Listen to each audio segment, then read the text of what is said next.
السلام علیکم ورحمۃ اللہ وبرکاتہ۔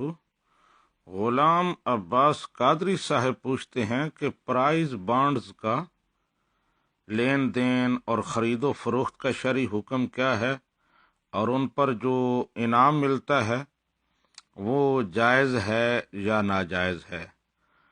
غلام عباس قادری صاحب، پرائز بانڈز کا لین دین اور خرید و فروخت بغیر کسی شرعی قباحت کے جائز ہے۔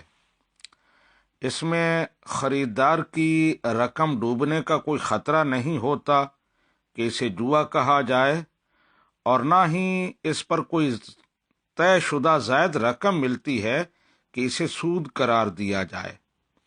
جس خوش نصیب کا انعام نکلتا ہے اسے انعام مل جاتا ہے، اور جن کا انعام نہیں نکلتا وہ جب چاہیں پرائز بانڈ حکومت کو بیچ کر اپنی پوری رقم واپس لے سکتے ہیں۔ اس لیے یہاں کوئی شرعی قباحت نہیں ہے کہ جس کی بنیاد پر اس کو ناجائز اور حرام قرار دیا جائے۔